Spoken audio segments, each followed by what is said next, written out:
Le réseau hospitalier européen se crée à peu près au XIIe siècle, on va dire. Et à partir du moment où se créent ces hôpitaux, on va voir émerger des ordres religieux qui sont rattachés aux hôpitaux, notamment des ordres religieux féminins, et qui visent à desservir les soins des corps et des âmes pour les personnes accueillies dans ces hôpitaux. Donc on va dire grosso modo XIIe siècle si on devait donner un acte de naissance.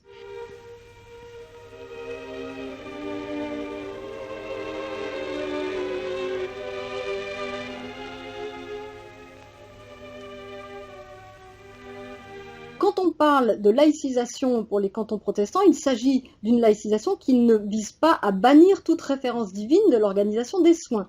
Simplement, les soins sont donnés par du personnel laïque, mais la référence divine dans le soin lui-même reste très forte, y compris dans l'organisation hospitalière. Elle est simplement portée par d'autres personnes.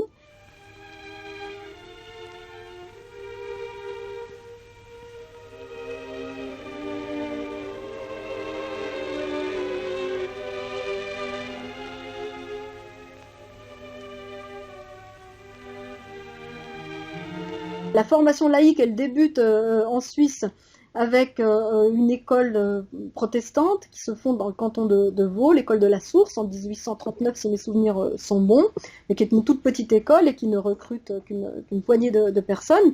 Et progressivement, à partir de la deuxième moitié du XXe siècle, d'autres filières de formation, d'autres centres de formation d'infirmières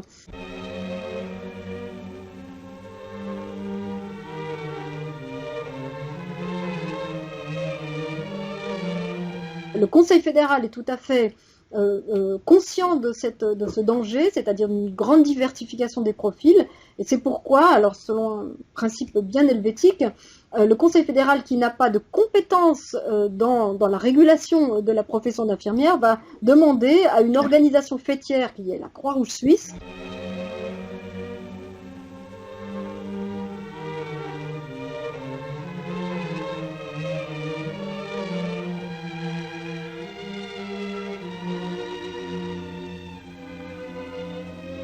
plus vous êtes fracturé, plus vous êtes divisé, moins vous êtes cohérent, moins vous êtes cohésif, plus vous êtes faible dans la négociation. Et c'est la raison pour laquelle, effectivement, c'est une des raisons pour lesquelles la profession d'infirmière en Suisse, elle a eu du mal à faire entendre sa voix.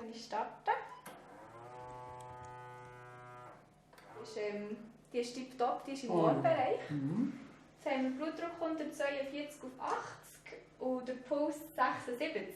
Ja, das ist gleich im gleichen Raum.